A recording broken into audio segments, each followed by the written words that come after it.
Bonjour et bienvenue chez DigiSchool. Je suis Vanessa Brossard, votre professeure d'histoire-géographie. Aujourd'hui, nous allons étudier la situation de la France pendant la Seconde Guerre mondiale et principalement le régime de Vichy.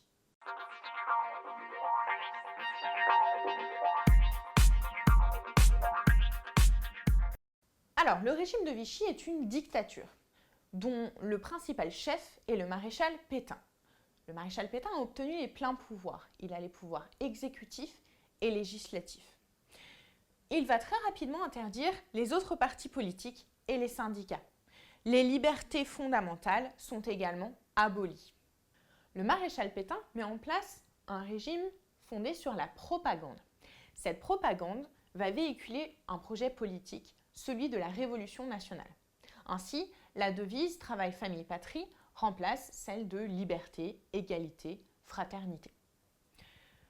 Il met en place également une censure de la presse, ainsi qu'un renforcement des contrôles policiers. Et enfin, un culte de la personnalité est mis en place en la faveur du maréchal Pétain, avec notamment le développement de la chanson « Maréchal, nous voilà » apprise par les élèves français. Par ailleurs, c'est un régime antisémite et xénophobe. L'antisémitisme, c'est la haine des Juifs et la xénophobie, c'est la haine des étrangers. Très rapidement, le régime va collaborer avec l'Allemagne à partir de l'entrevue de Montoire en 1940. Ainsi, vont se développer des discriminations. Les enfants et les parents juifs portent progressivement une étoile jaune où est marquée leur religion juive. Par ailleurs, ils sont progressivement éloignés de la sphère publique. Certains métiers leur sont interdits. Le régime participe aussi à la solution finale en raflant les Juifs et notamment le régime va participer à la rafle du Veldiv qui a lieu en 1942. Ces populations qui sont raflées vont ensuite être déportées dans les camps de concentration et d'extermination en Allemagne et en Pologne. Le régime est enfin un régime de collaboration. Cette collaboration commence avec l'entrevue de Montoire le 24 octobre 1940, le seul moment où Hitler et le maréchal Pétain se rencontrent.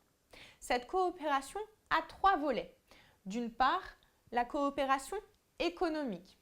Ainsi, les Français vont participer à l'effort de guerre allemand en leur octroyant des moyens financiers, mais également agriculture, etc.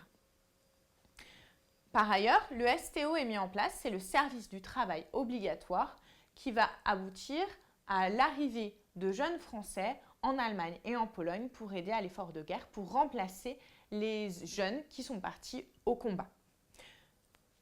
La coopération, la collaboration est également policière, puisque naissent la Gestapo et la milice française.